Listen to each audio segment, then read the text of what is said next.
Good morning. It is so nice to be together, and it was great to be with many of you last night here, where we heard from Professor Kathryn Tucker. We had great conversation over dinner, and we learned that women's eyeballs are more expensive. So if you weren't at dinner, ask someone at your table. Now it's my pleasure to introduce Dean David Schmittlein to join us and to kick us off for the conference today. I could tell you a lot about Dave and how he's transformed the school over the last 15 years, the degree programs that he's added to our portfolio, the investment he's made in alumni engagement, the creation of alumni and the executive boards, and I could go on for days. But many of you have met Dave all around the world, so I won't do the long version of this. What you may not know about Dave is that he currently co-teaches the most popular class at the MIT Sloan School, Corporations at the Crossroad. But I know you're all eager to hear from him, so please join me in welcoming Dean David Schmittlein to the stage. That was so great.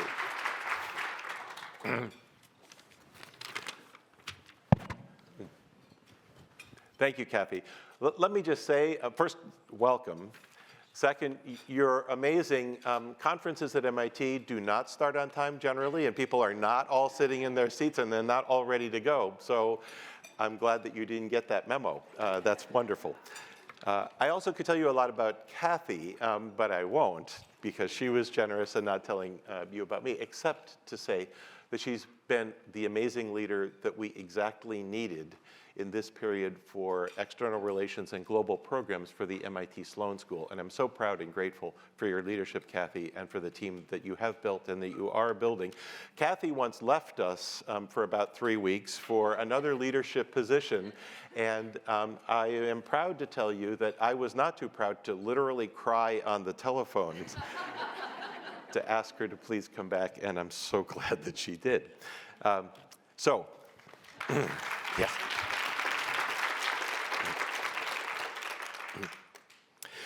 So it was great to see so many of you last evening, and again, so many of you this morning. We have a really robust agenda.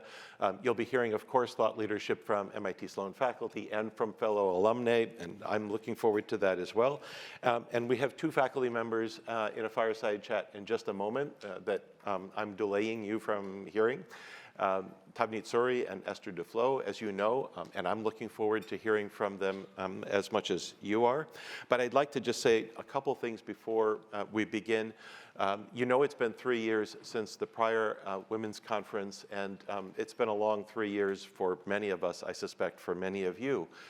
There's a lot that's happened in the world and at MIT, including, I hope you noticed yesterday, some positive news from MIT about MIT's 18th president. We don't mind.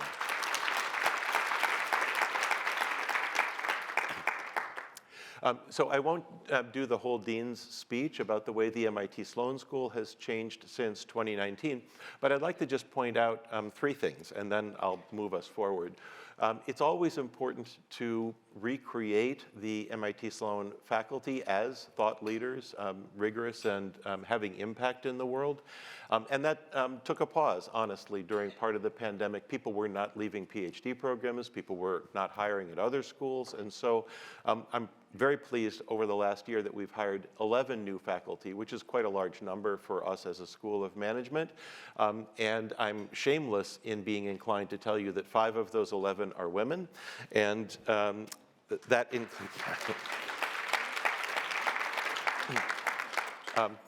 I'm also happy parenthetically to have you know that in our school through the last 15 years, women have been promoted at the same rate as men to associate professor to tenure and so on. But those 5 new women, 3 have already joined us, Lara Mota and Carrie Ciani in finance, and Vicky Yang in system dynamics, and 2 will be joining us next fall, Chara Padamata in operations research and Ellen Muir in applied economics.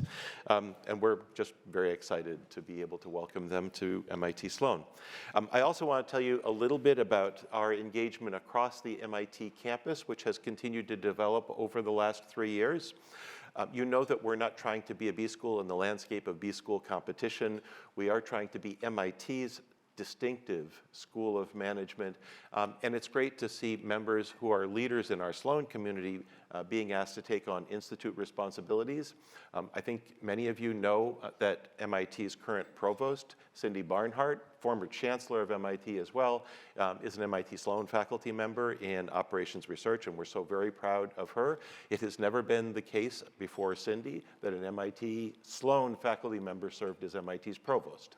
I'd also point out that just quite recently, Georgia Parakis was named as Associate Dean for Social and Ethical Responsibility,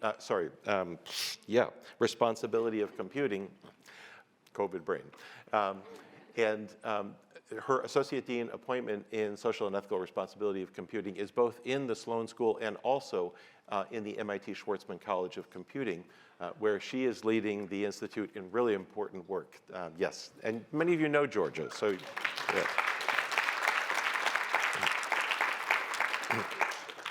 I wasn't expecting there would be applause. I didn't put so I'll try to move it along quickly.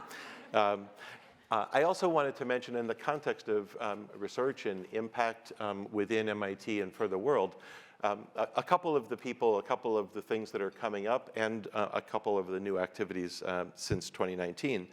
You'll hear later today from Antoinette Shore. Again, many of you know Antoinette. She's going to talk about cryptocurrency and decentralized finance. This is an area, obviously, that people care deeply about, and there is really, really a very small amount of concrete evidence and data, if you will. And the interest in Antoinette's work has been palpable because there is just such a need for people to understand what is actually going on and what's going to be happening. And she's going to tell you all of that, kind of. There's also great work here at the Sloan School in the Sustainability Initiative. Many of you are familiar with that initiative. It's had an enhanced role across campus for MIT as MIT has launched its Climate Impact Initiative. The Sustainability Initiative is a large part of that activity as well, and you'll hear from Bethany Patton, lecturer at MIT Sloan, later today. I saw Bethany downstairs. In the context of diversity, equity, and inclusion, I'd like you to know that since 2019, we've made 3 important appointments.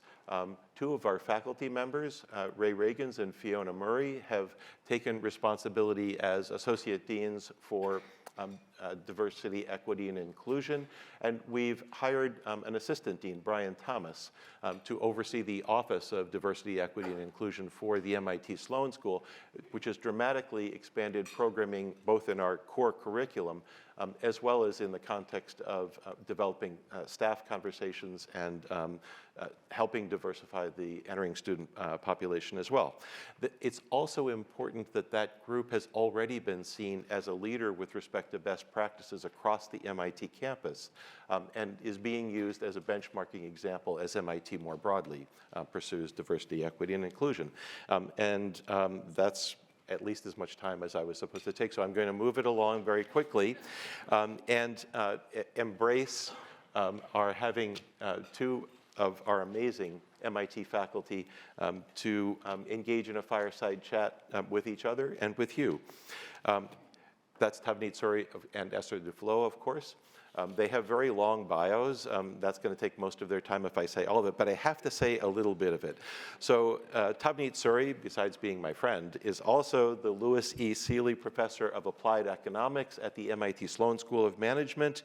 Her expertise is in the way that technological innovation and adoption makes a difference in social and economic development in sub-Saharan Africa and beyond.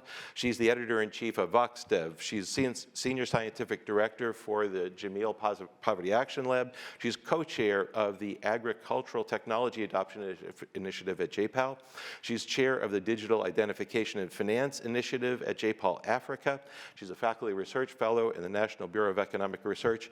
And I mean, that's just the tip of the iceberg. So that's my friend Tavneet. She's also been an extraordinarily courageous and important leader for MIT in some of its initiatives in the last few years around being responsible with respect to the ways that it reaches out and engages externally. Let me also say a few words about Esther Duflo. Esther is the Abdul Latif Jamil Professor of Poverty Alleviation and Development Economics in the Department of Economics at MIT. She's co-founder and co-director of the Abdul Latif Jamil Poverty Action Lab, as many of you know. In her research, she works on the understanding of economic lives of the poor with the aim to design and evaluate effective social policies. She's worked on health and education and financial inclusion, environment and governance. And as many of you know, in 2019, she, together with Abhijit Banerjee of MIT and Michael Kramer of Harvard, were awarded the Nobel Memorial Prize in Economic Sciences. That's the informal name of it. We won't do the formal name. And they were awarded that prize for their approach, which has proved so effective and important in fighting global poverty. So would you please welcome Pavneet Suri and Esther Duflo.